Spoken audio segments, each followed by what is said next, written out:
Sienna Clark stood in a dark gas station parking lot, staring at 8 crumpled dollars in her hand. Her last $8, her daughter's breakfast money for tomorrow. Then she heard the sound, a man gasping for air. A massive Hell's Angel biker collapsed near his motorcycle, clutching his chest. His face went gray. He was dying right there on the pavement, and no one else was around to help. "Don't get involved!" the gas station attendant shouted from the doorway. "Those guys are nothing but trouble!" Sienna looked at the dying man, then at her $8. She thought about her daughter Maya waking up hungry tomorrow, but she couldn't just walk away.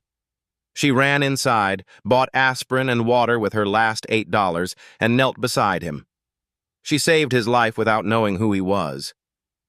What Sienna didn't know, that choice would change everything.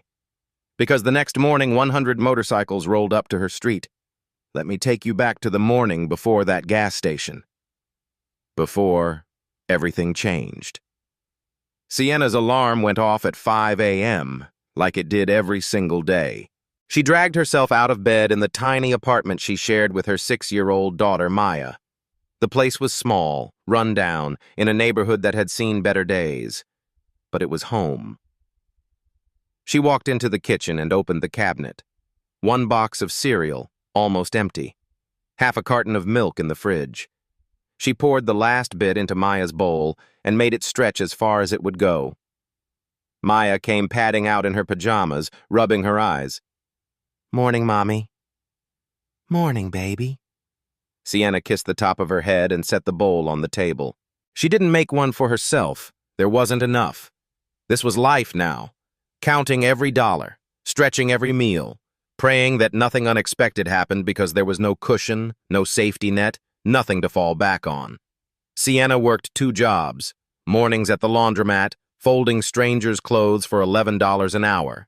Evenings at a diner, serving truckers and late-night crowds, hustling for tips that sometimes added up to $20, sometimes less.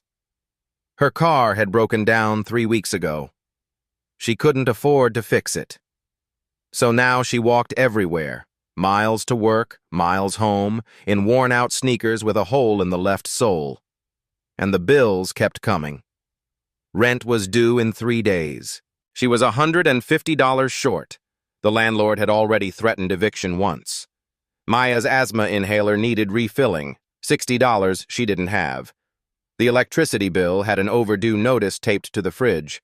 But Sienna didn't complain. She'd learned a long time ago that complaining didn't pay the bills. Her grandmother had raised her with one simple rule. Kindness costs nothing, baby, and sometimes it's all we got to give. So Sienna smiled at her coworkers even when she was exhausted. She asked customers how their day was going, even when her feet ached so bad she could barely stand. She kept a little journal by her bed where she wrote 3 things she was grateful for every night, no matter how hard the day had been. That Tuesday started like every other day. She walked Maya to the neighbor's apartment before school, then headed to the laundromat. She folded clothes for 8 hours, her mind on autopilot.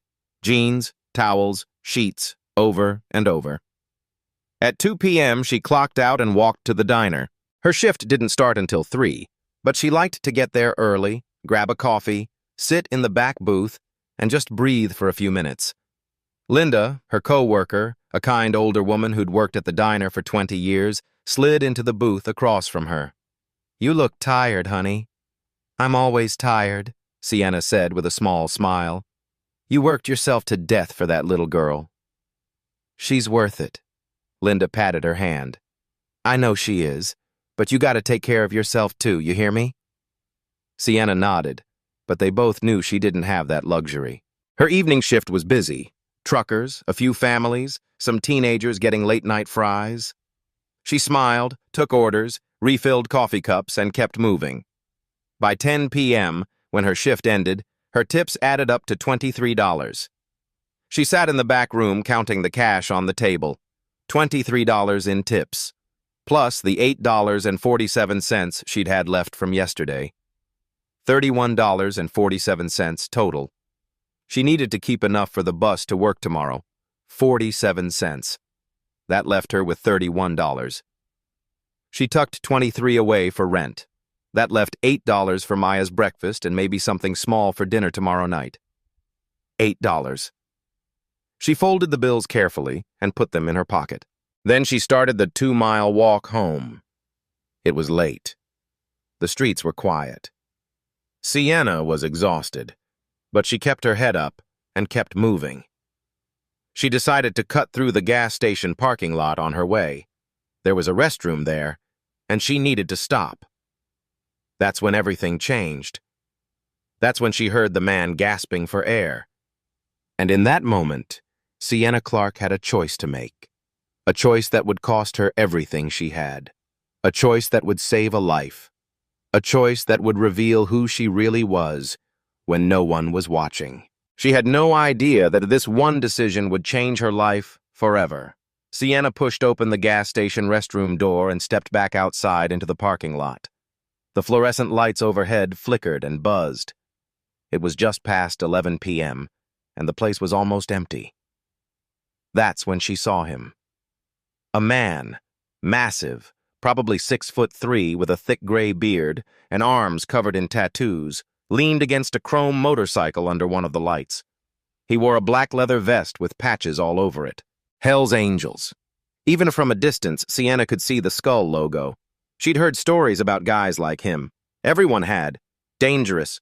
Criminal. Stay away. She started walking toward the street, minding her own business. Then the man stumbled. His hand shot to his chest. His face twisted in pain. He dropped to one knee, gasping. Sienna stopped. The man collapsed onto the pavement, flat on his back. His breathing came in short, desperate bursts. His lips were turning blue. She stood there, frozen. Every instinct screamed at her to keep walking. This wasn't her problem. She had Maya to think about. She had enough trouble in her own life. But then she heard it, a sound that made her blood run cold. The man wasn't breathing anymore. His chest had stopped moving. "Hey!" Sienna shouted toward the gas station. "Hey, someone call 911!" The attendant, a white guy in his 30s, stepped outside with a cigarette in his hand. He looked at the man on the ground, then at Sienna. "Lady, you crazy? That's a Hell's Angel. Leave him alone. He's probably high on something." "He's having a heart attack," Sienna said, her voice rising. The attendant shrugged. "Not our problem. Those guys are nothing but trouble. Trust me, you don't want to get involved." An older man, maybe 60, white, wearing a trucker hat, walked out of the store with a bag of chips. He saw the scene and shook his head. He walked over to Sienna and grabbed her arm gently. "Miss, listen to me. Don't get involved. People like that? They're dangerous. You've got a kid to think about, don't you? I can tell. Just walk away." Sienna pulled her arm back. "A man is dying." The trucker shook his head again, muttered something under his breath, and walked to his car. He drove off without looking back. Sienna stood there alone in the parking lot. The attendant went back inside, leaving her with the dying man. She looked down at him. His chest wasn't moving. His face was gray. She thought about her grandmother. Years ago, her grandmother had collapsed on a city sidewalk. A stroke. People walked past her. No one stopped. By the time someone finally called for help, it was too late. Sienna had been 12 years old when she got that phone call. She'd never forgotten it. She dropped to her knees beside the man. Sir, can you hear me?" His eyes fluttered open just barely. He tried to speak, but only a wheeze came out. "Heart, meds, forgot." Sienna pulled out her phone. 1 bar of signal, 10% battery. She dialed 911. The call dropped. "Damn it!" She stood up and ran toward the gas station. She burst through the door. "Call an ambulance right now! He's dying out there!" The attendant rolled his eyes but picked up the phone behind the counter. Sienna didn't wait. She scanned the shelves, grabbed a bottle of aspirin and a bottle of water. She ran to the counter and slammed them down. "How much?" $6.50. She pulled the $8 from her pocket, Maya's breakfast money, and handed it over. The attendant gave her $1.50 in change. She didn't wait for a receipt. She ran back outside. The man was still on the ground, barely conscious. Sienna twisted the cap off the aspirin bottle, shook 2 tablets into her hand, opened the water, and knelt beside him. Hey, look at me. I need you to chew these. Can you do that? He opened his mouth weakly. She placed the tablets on his tongue. Chew. Come on. He chewed slowly, wincing. She held the water bottle to his lips, and he took a small sip. Help is coming, she said, her hand on his shoulder. You're going to be okay. Just stay with me. His hand reached up and grabbed hers. His grip was weak, but it was there. What's your name? He whispered, his voice barely audible. Sienna. Sienna Clark. Sienna. He coughed. You saved my life. Not yet. But I'm trying. In the distance, sirens wailed. They were getting closer. Then, out of nowhere, another motorcycle roared into the parking lot. A younger guy, maybe 30, also wearing a vest, jumped off and ran over. Hawk! Oh my God, Hawk! He dropped to his knees on the other side of the man. He looked at Sienna, his eyes wide with shock. You helped him? He needed help, Sienna said simply. The younger guy stared at her like she'd just done something impossible. Most people cross the street when they see us. Sienna didn't respond. She just kept her hand on Hawk's shoulder until the ambulance pulled into the lot. The paramedics rushed over with a stretcher and equipment. One of them looked at Sienna. Did you give him aspirin? Yes, 2 tablets, maybe 3 minutes ago. The paramedic nodded. Smart move. You probably just saved his life. They loaded Hawk onto the stretcher. He reached out and grabbed Sienna's wrist one more time. His eyes locked onto hers. Tell them, Hawk sent you. She had no idea what that meant. The younger guy stood up as the ambulance doors closed. He walked over to Sienna, pulled a business card from his wallet and handed it to her. It was plain white with just a phone number and a small logo, a crown with wings. My name's Cole, he said. Hawk's gonna want to thank you. Please, call this number tomorrow. Sienna took the card, her hands shaking. She looked at the logo, then back at Cole. Who is he? She asked. Cole smiled, but there was something heavy in his expression. Someone important. Someone who doesn't forget kindness. The ambulance pulled away, sirens blaring. The gas station attendant stood in the doorway, arms crossed, shaking his head. Sienna stood alone in the parking lot with $1.50 in her pocket and no idea what she'd just done. She walked home in the dark, replaying everything. The attendant's words echoed in her mind. Those guys are nothing but trouble. But all she'd seen was a man who needed help. Had she made a mistake? She didn't know yet, but she was about to find out. The paramedics worked fast. One of them placed an oxygen mask over Hawk's face while the other checked his vitals. Sienna stood back, her hands still trembling from the adrenaline. Cole paced back and forth, running his hands through his hair. He looked terrified. Is he gonna be okay? He asked the paramedics. We got him stable, one of them said.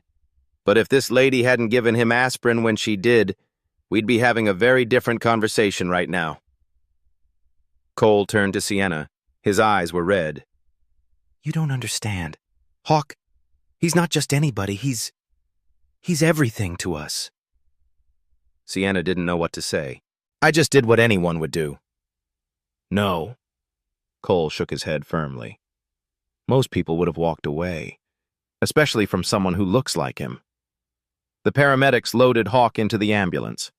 Before they closed the doors, Hawk pulled the oxygen mask down slightly and looked at Sienna. Thank you, he mouthed. She nodded. The ambulance doors closed and the vehicle pulled away into the night. Cole stood there for a moment, watching it disappear. Then he turned back to Sienna. You got kids? The question caught her off guard. Yeah, a daughter, Maya, she's 6. What's your situation? Are you working? Sienna hesitated. She didn't know this man, but something about the way he asked, gentle, genuine, made her answer. 2 jobs. We're managing. Cole looked down at her shoes, the hole in the left sole, her worn jeans, the exhaustion written all over her face. Yeah, he said quietly. I bet. He pulled out his wallet. It was thick with cash. He started counting bills. Let me give you something. For the aspirin. For your time. For what you did. Sienna stepped back. No. Please. I said no. Her voice was firm. I didn't do it for money. Cole stopped. He stared at her for a long moment. Then why? Because he needed help. That's it. Cole slowly put his wallet away. He studied her face like he was trying to memorize it. Then he reached into his pocket and pulled out a business card, the same one he'd shown her before, plain white, phone number, crown with wings logo. Hawk's gonna want to thank you himself, Cole said. Tomorrow afternoon, please call this number. Sienna took the card, planning to throw it away the moment she got home. I'll think about it. Please, Cole said again. There was something almost desperate in his voice. Just call, that's all I'm asking. She nodded, slipping the card into her pocket. Cole got on his motorcycle. Before he rode off, he looked back at her one more time. You're a good person, Sienna Clark. Don't ever let anyone tell you differently. Then he was gone. Sienna stood alone in the gas station parking lot. The attendant had gone back inside. The fluorescent lights buzzed overhead. Everything felt surreal, like she'd just stepped out of a dream. She started walking home. 2 miles. In the dark. With $1.50 in her pocket. Her mind raced the entire way. What had just happened? Who was Hawk? Why did Cole look at her like she'd done something extraordinary? All she'd done was help someone. But the way they reacted, it was like no one had ever helped them before. She thought about the attendant's warning. Those guys are nothing but trouble. She thought about the trucker who'd told her to walk away. Maybe they were right. Maybe she'd just made a huge mistake. Maybe tomorrow she'd wake up and regret everything. But she couldn't shake the image of Hawk lying on that pavement, his chest not moving, his face turning gray. If she'd walked away, he'd be dead. That was the truth. And she didn't know how to regret saving someone's life. By the time she got home, it was nearly 1 a.m. Her neighbor, Mrs. Lane, an older woman who watched Maya when Sienna worked late, was asleep on the couch with Maya curled up beside her.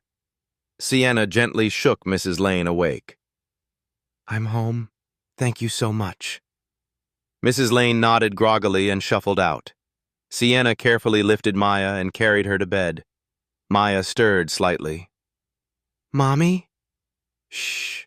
Go back to sleep, baby. I love you, Mommy. I love you too.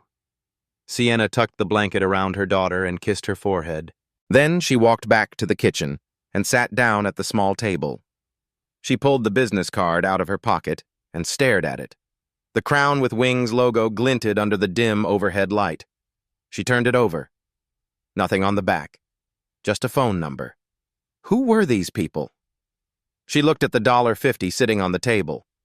Tomorrow, Maya would wake up and ask for breakfast. And Sienna would have to tell her they'd have crackers and the last banana. Nothing else. Because she'd spent her last $8 on a stranger. She pulled out her journal, a small notebook she kept by the window. Every night, no matter how hard things were, she wrote down 3 things she was grateful for. It was something her grandmother had taught her. She opened to a blank page and wrote, 1. Maya is healthy. 2. I helped someone tonight. 3. Tomorrow is a new day.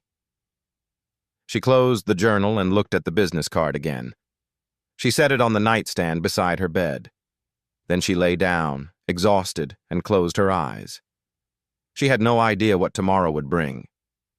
She had no idea that across town, in a hospital room, Hawk was telling Cole to gather everyone. She had no idea that her name was being spoken in rooms she'd never seen, by people she'd never met. She had no idea that her life was about to change in ways she couldn't even imagine. All she knew was that she'd done the right thing. And sometimes, that's all you can do. Even when it costs you everything. Sienna's alarm went off at 5 a.m., just like always. She dragged herself out of bed, her body aching from the long day before. She walked into the kitchen and opened the cabinet. One banana, a handful of crackers. That was it.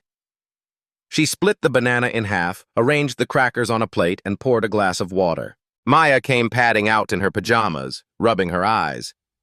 "Morning, Mommy. What's for breakfast?" "A special breakfast today, baby." Sienna forced a smile. "Banana and crackers. Your favorite." Maya didn't complain. She never did. She climbed into her chair and started eating. Sienna didn't make anything for herself. There wasn't enough. She sat across from Maya, watching her eat, trying not to think about how empty the cabinets were. Trying not to think about the $8 she'd spent last night. Then came a knock at the door. Sienna frowned. It was barely 7 a.m. Who would be knocking this early? She opened the door. Mrs. Johnson stood there, her neighbor, a black woman in her 60s who'd lived on this street for 30 years. She had her arms crossed and a deep frown on her face. "Sienna, baby," Mrs. Johnson said, her voice tight. "We need to talk." "Good morning, Mrs. Johnson. Is everything okay?" Mrs. Johnson stepped closer and lowered her voice. "I heard you helped one of those biker thugs last night. One of those Hell's Angels." Sienna's stomach dropped. How did she know? "He was having a heart attack, Mrs. Johnson. I had to—" "Child, those Hell's Angels are criminals," Mrs. Johnson cut her off. "Drugs, violence, all kinds of mess. What were you thinking? You got Maya to think about." "He was a human being who needed help," Sienna said, her voice steady but quiet. "That's all I saw." Mrs. Johnson shook her head, disappointment written all over her face. "You're too kind for your own good, Sienna. That kindness is going to get you hurt one day. Mark my words." She turned and walked back to her apartment, leaving Sienna standing in the doorway. Sienna closed the door slowly and leaned against it. Her hands were shaking. Had she made a mistake? She looked at Maya, still eating her crackers, completely unaware of the conversation that had just happened. Sienna forced herself to breathe. "Finish up, baby. Time to get ready for school." At the laundromat, Sienna folded clothes on autopilot.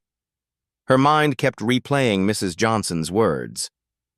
"That kindness is going to get you hurt." Linda, her co-worker, noticed. She walked over and sat down beside Sienna. "You okay, honey? You look like you didn't sleep." Sienna hesitated, then told her everything. The gas station, the biker, the heart attack, using her last $8. Linda's eyes went wide. "You helped a Hell's Angel? Girl, you're braver than me." "Or stupider," Sienna muttered. "According to Mrs. Johnson." Linda reached over and squeezed her hand. "Baby, you did what your heart told you to do. Don't let anyone make you feel bad about that." "But what if she's right? What if I brought trouble into my life?" Linda looked her in the eye. "You saved a man's life, Sienna. That's never the wrong thing to do." Sienna wanted to believe her, but doubt gnawed at her. During her break, she pulled out the business card. She stared at the Crown with Wings logo, turning it over in her fingers. She pulled out her phone and typed a text message to the number on the card. "Hi, this is Sienna Clark. Cole gave me this number."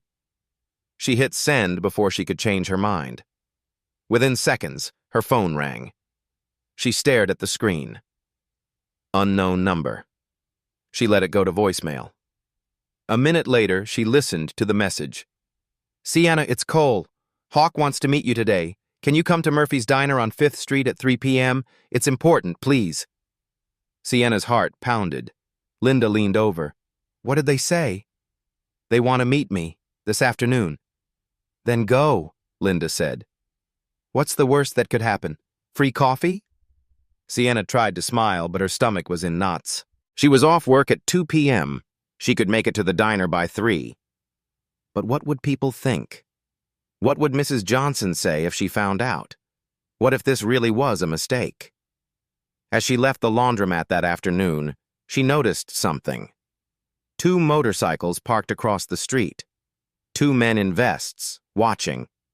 When she looked at them, they nodded respectfully. Then they rode off. Sienna stood on the sidewalk, her heart racing. What had she walked into? And more importantly, could she walk back out? Sienna took the bus to 5th Street. Her hands wouldn't stop shaking. As the bus turned the corner, she saw them. Motorcycles. Dozens of them. Parked in perfect rows outside Murphy's Diner. Chrome gleaming in the afternoon sun. Her stomach dropped.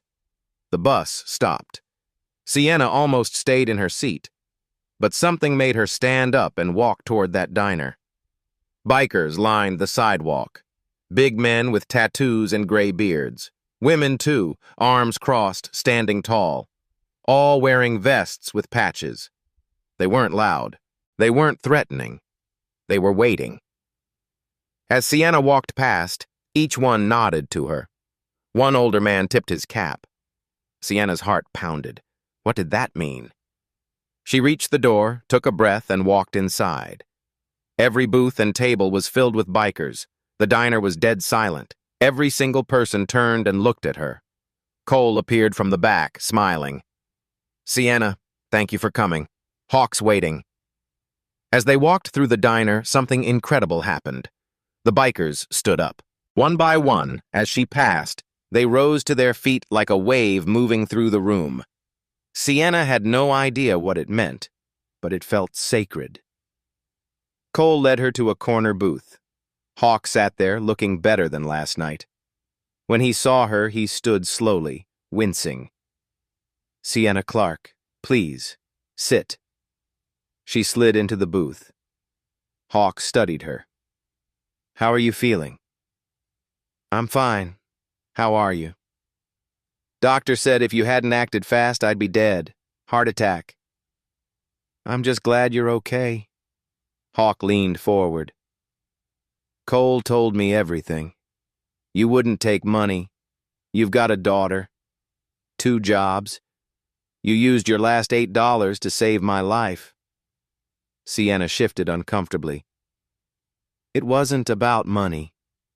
I know. That's why I wanted to meet you.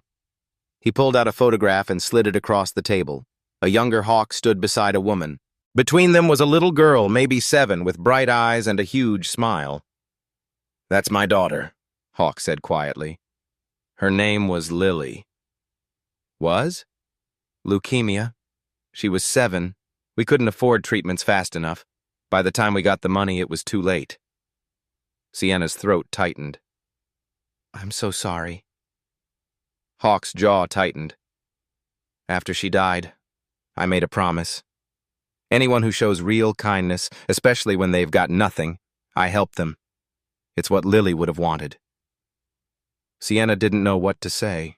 Hawk looked her in the eye. Tomorrow morning, something's gonna happen. Don't be scared. Just trust me. What do you mean? Hawk smiled. You'll see. He stood, shook her hand, left cash on the table, and walked out with Cole. Sienna sat alone, surrounded by silent bikers, completely lost. An older biker leaned over. You did good, miss. Real good. She had no idea what he meant. Back on Sienna's street, the neighborhood buzzed with talk. Mrs. Johnson stood on her porch with Mr. Rodriguez, a man in his 40s from 3 doors down. That girl Sienna is mixed up with those bikers now, Mrs. Johnson said. I told her no good would come of it. Mr. Rodriguez frowned. Hell's Angels? On our street? We gotta do something. A young mother overheard. I'm keeping my kids inside tomorrow. Word spread fast. By dinner time, the whole block was on edge. Parents warned their children. Curtains stayed drawn. Doors stayed locked. No one knew what was coming, but everyone was afraid. And Sienna? She rode the bus home with a pit in her stomach, wondering if she'd just made the biggest mistake of her life. Tomorrow, I will tell her the answer. Sienna woke to a sound like thunder. Deep, rumbling, shaking the windows. Engines. She rushed to the window and looked out. Her street was lined with motorcycles, hundreds of them, chrome gleaming, black vests, bikers standing in perfect formation. "Oh my God," she whispered. Maya ran in. "Mommy, why are there so many motorcycles?" Sienna had no answer. She threw on clothes and rushed outside with Maya clinging to her hand. The entire neighborhood had come out, but they weren't curious. They were terrified. Windows slammed shut, doors locked, parents pulled children inside. Mrs. Johnson stood on her porch with her phone. "Yes, police! There's a gang on our street!" Mr. Rodriguez ran toward Sienna, face red with anger. "Sienna! What did you do? Why are they here? You brought a gang to our street. Our kids live here." Other neighbors gathered, voices rising. "What were you thinking?" "I told you!" Mrs. Johnson shouted. "I warned you!" The crowd pressed closer, angry faces, pointing fingers. Maya started crying. "Mommy, I'm scared." Sienna pulled her close, hands shaking. "It's okay, baby." But she didn't know if it was. Cole stepped forward, hands raised. "Folks, we're not here to cause trouble." "Then why are you here, Mr.?" Rodriguez shouted. "We're here to help one of your own. Sienna saved a life 2 nights ago. Now we're here to save hers." Silence. A trailer truck pulled up. Bikers started unloading boxes. Cole turned to the crowd. "My name is Cole.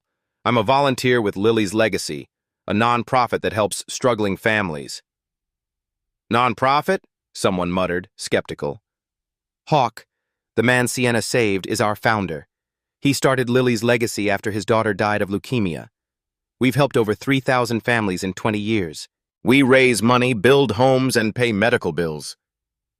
Mr. Rodriguez's face changed. "Wait. Lily's Legacy?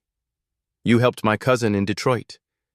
Miguel Rodriguez, veteran with PTSD. You paid for his therapy." Cole nodded. A woman gasped. "You paid for my son's heart surgery 2 years ago." Another voice.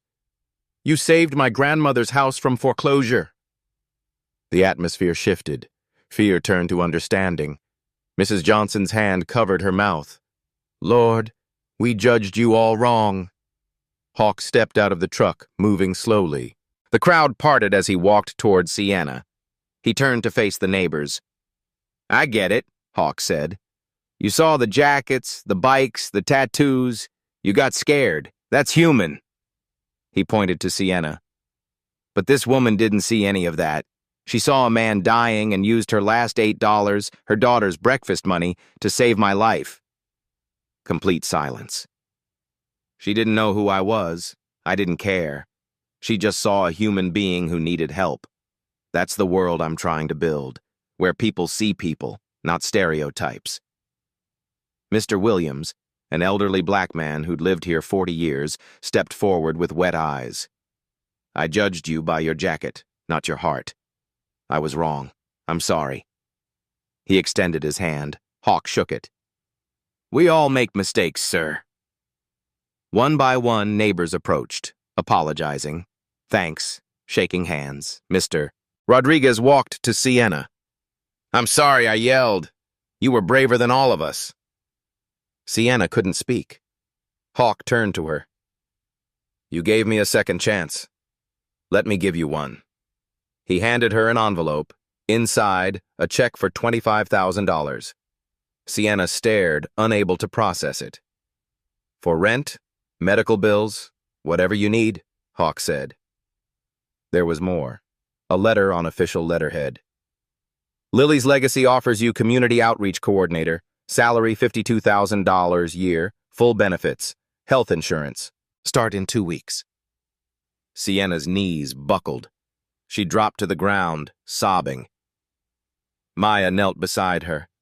"Mommy, Why are you crying? Happy tears, baby. The neighbors erupted in applause. Some cried too. Engines revved, a thunderous celebration echoing down the street. Mrs. Johnson pulled Sienna into a hug. Baby, you showed us how to be better. I'm so sorry. Hawk knelt beside Sienna, wincing. One more thing. He pulled out a car key. We bought your car from Impound, fully repaired. It's around the corner. Sienna looked up, face streaked with tears. Why? Why all this? Hawk's eyes glistened. 20 years ago, my daughter died because we didn't have enough money. I swore I'd never let that happen to another family. You saved my life with your last dollars.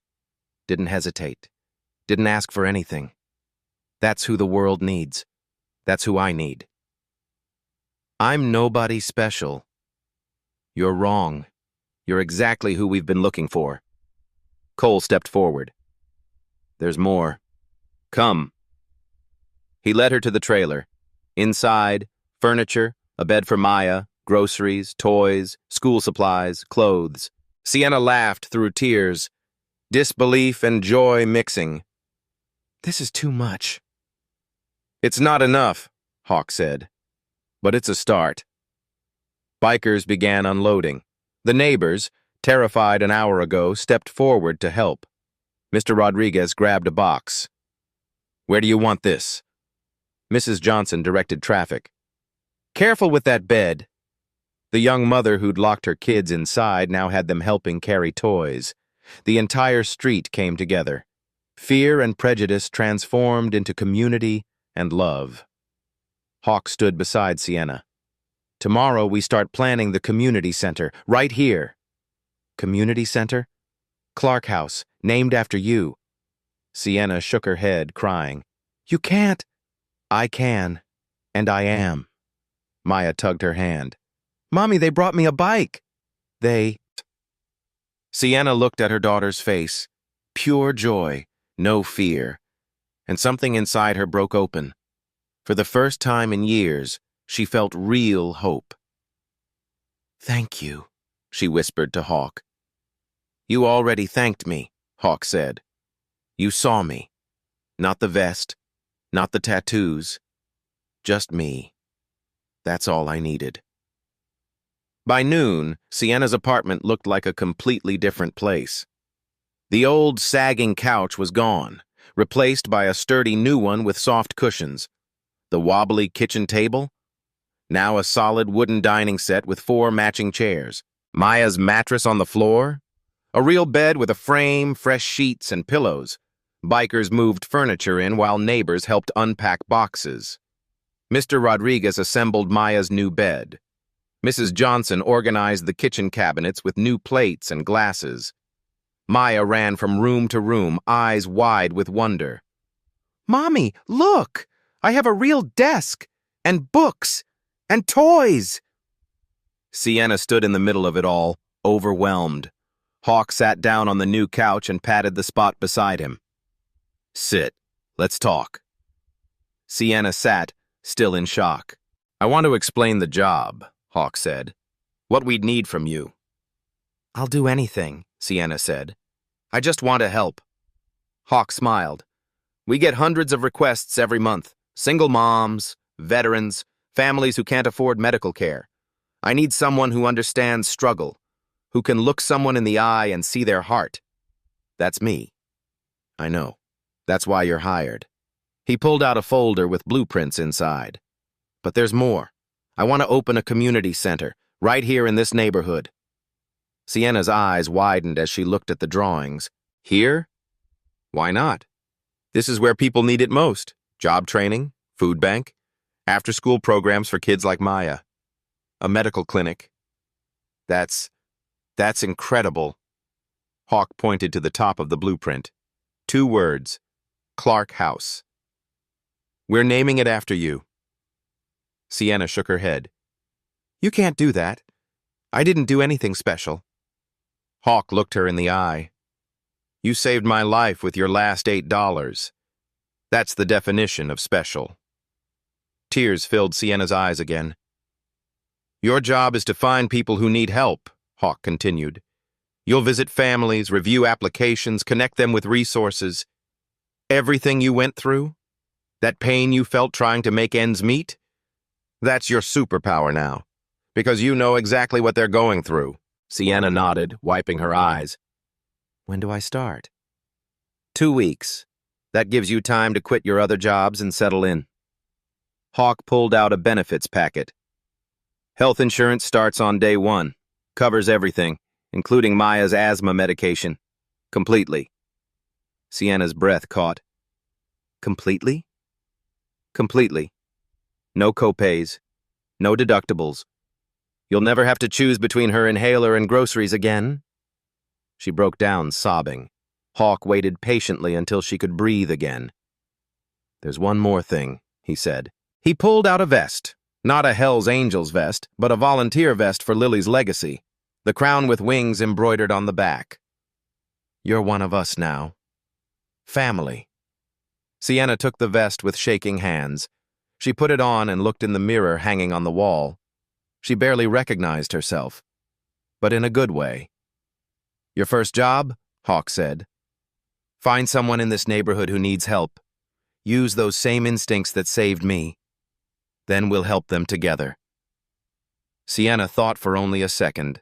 Mrs. Patterson, 3 doors down. She's 80. Can't afford her heart medication. I've seen her cutting pills in half to make them last. Hawk smiled. Then let's go. They walked to Mrs. Patterson's apartment. Sienna, Hawk, and Cole. Sienna knocked. Mrs. Patterson opened the door slowly, surprised to see people on her doorstep. Sienna, what's going on, dear? Mrs. Patterson, I'd like you to meet some friends. We're here to help. They sat in Mrs. Patterson's small living room. Hawk explained Lily's legacy while the elderly woman listened, tears forming in her eyes. Ma'am, what do you need most right now? Hawk asked. Mrs. Patterson's voice shook. My heart medication, I can't afford it anymore. I've been cutting the pills in half, but I'm almost out. Hawk pulled out his phone and made a call. We'll have your prescription filled and delivered today. Full 3-month supply. No cost to you. Mrs. Patterson grabbed Sienna's hand. You did this? For me? We did this, Sienna said. Together. Mrs. Patterson wept. As they left, Sienna looked back at the elderly woman's grateful face. This is the best job I'll ever have, she said to Hawk. I know, Hawk replied, because you understand what it means to need help. And now you get to be the person who shows up. They walked back to Sienna's apartment where the celebration continued. Neighbors laughed. Bikers shared stories. Maya played with her new toys. And for the first time in 3 years, Sienna Clark didn't worry about tomorrow, because tomorrow was going to be okay. Actually, it was going to be better than okay. It was going to be beautiful. 6 months later, everything had changed. But the change didn't happen overnight, and it didn't happen smoothly. The day after the bikers came, someone posted a video online. Sienna standing in her street surrounded by 100 Hell's Angels motorcycles. The footage went viral. The comments came fast. She's glorifying gang culture. Hell's Angels are criminals. Don't be fooled. This is staged. No way this is real. Sienna saw them. Every single one. They hurt. Linda called her. Ignore them, honey. They don't know the truth. But the negative comments kept coming for weeks. Then something shifted. Families Lily's legacy had helped start sharing their own stories, videos, posts, testimonials. A veteran in Ohio, they gave me housing when I had nothing. A single mother in Pennsylvania. They paid for my daughter's surgery. She's alive because of them. An elderly man in Michigan. They saved my home. The comments changed. I was wrong about bikers. This is what real charity looks like. Faith in humanity restored. Within a month, the hashtag #Lily'sLegacy was trending. Month 1. Sienna sat at her new desk in the Lily's Legacy office. A nameplate in front of her read, Sienna Clark, Community Outreach Coordinator. She reviewed applications, made phone calls, visited families. Maya thrived in her new school. Her inhaler sat on the counter, always full, always accessible. No more cutting corners, no more fear. Month 2. A vacant lot in Sienna's neighborhood became a construction site. Clark House was rising from the ground. At the groundbreaking ceremony, Sienna stood with a shovel surrounded by bikers and neighbors. Local news cameras filmed everything. The reporter asked, "How does it feel to have a community center named after you?" Sienna smiled. "It's not about me. It's about what happens when people choose kindness over fear." Month 3. Sienna met Marcus, a young black veteran, 32 years old, living in his car. She sat with him in a coffee shop. "Tell me what you need." "A place to sleep. A job. A reason to keep going." Within a week, Lily's legacy placed him in transitional housing and enrolled him in a job training program. 3 months later, Marcus worked at a local factory. He had his own apartment, a paycheck, hope. He came back to thank Sienna, shaking her hand with tears in his eyes. "You gave me a second chance." "No," Sienna said. "You gave yourself a second chance. I just opened the door." Month 4. Clark House opened. The ribbon-cutting ceremony drew hundreds of people. Sienna and Maya cut the ribbon together, both laughing. Inside, the building buzzed with life. A job training center, a food bank, an after-school program, a medical clinic offering free checkups.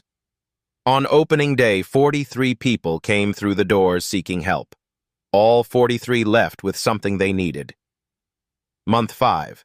Testimonials poured in. Rosa, a Latina mother of 3.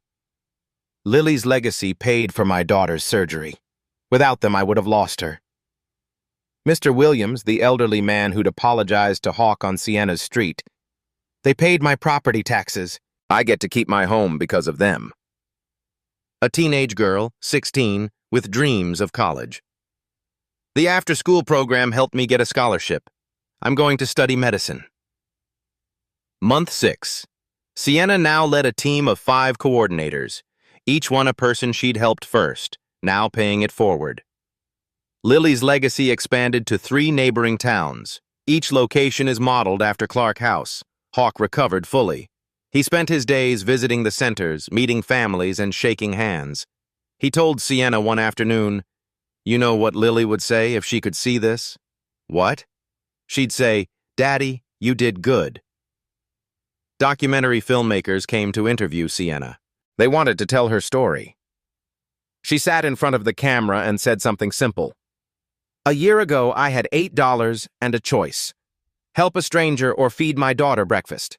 I chose to help, and that choice saved both of us." The short film premiered online. Within a week, 5 million views. One day, Sienna returned to the gas station where it all started. She walked inside and asked the manager for permission to place a small plaque on the wall outside. He agreed. The plaque read, "Here, a small act of kindness changed everything. Lily's legacy." The gas station attendant, the one who'd told her to leave Hawk alone, saw her and walked over. "I remember you," he said quietly. "I told you not to help him." Sienna nodded. "I was wrong," he said. "I've been following your story, what you built. I'm sorry." Sienna smiled. "We all learn. That's what matters." She walked out of that gas station for the second time. But this time, everything was different. This time, she wasn't alone. She had a family now, a community, a purpose. And it all started with $8 and a choice. 1 year after that night at the gas station, Clark House hosted an anniversary celebration. The building overflowed with people, families who'd been helped, bikers who'd volunteered, neighbors who'd learned to see past their prejudices. Balloons hung from the ceiling. A banner stretched across the wall. 1 year of kindness. Sienna stood at a small podium, looking out at the crowd. Maya sat in the front row, beaming. Sienna cleared her throat. A year ago, I spent my last $8 on a stranger. I didn't know who he was. I didn't care. He needed help. That's it. The room applauded. I was scared, Sienna continued. People told me I was making a mistake, that I was bringing trouble into my life. And for a moment, I believed them. She looked at Hawk, standing in the back with his arms crossed and a proud smile on his face. But what I learned is this. Kindness is never a mistake, even when it costs you everything, especially then. More applause. Some people wiped their eyes. After the speech, a young woman approached Sienna. She was white, early 20s, with nervous eyes. Hi, the woman said. My name is Emily. I don't know if you remember, but you helped my mom 6 months ago. She had cancer, couldn't afford treatment. Sienna searched her memory. Mrs. Lawson? Emily nodded, tears spilling down her cheeks. She's in remission. The doctors said it's a miracle. But it wasn't a miracle. It was you. It was Lily's legacy. They hugged tightly, both crying. Mrs. Johnson walked over, now a regular volunteer at Clark House. She pulled Sienna aside. Baby, I need to say something. What is it, Mrs. Johnson? I'm sorry for what I said that morning, for judging you, for judging them. She gestured toward the bikers scattered throughout the room. You taught this old woman that it's never too late to change. Sienna squeezed her hand. You were just trying to protect me. I understand. Still, I was wrong.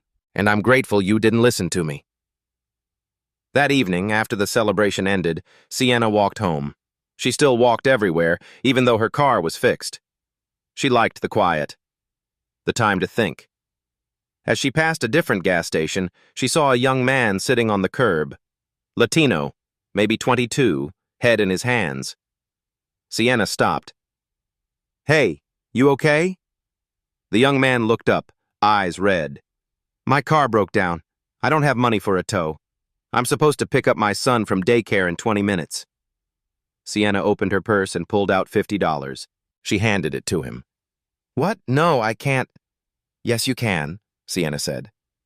Get your car towed. Get your son. The young man stared at the money like it was a miracle. I don't even know you. You don't have to.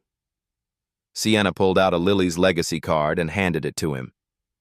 When you're back on your feet, help someone else. Pass it on. And if you ever need more help, call that number. Tears streamed down his face.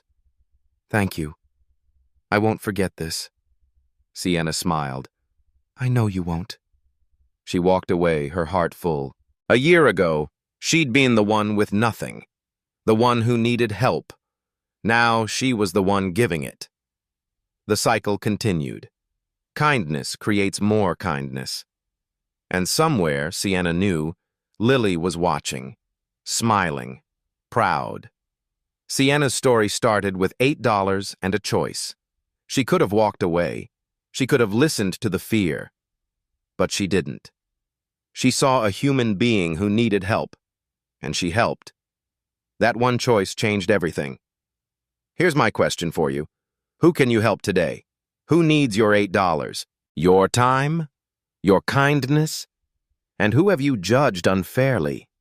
What person have you walked past because of how they looked? Sienna looked past the leather vest and tattoos. She saw a person, not a stereotype. How many times have we judged too quickly? If this story moved you, don't just watch. Act. Help someone this week. Leave a comment. Tell me about a time kindness changed your life. If you believe in second chances and communities lifting each other up, hit that like button. Subscribe. Share this story. Because the more people who see this, the more kindness spreads. Now go be someone's Sienna.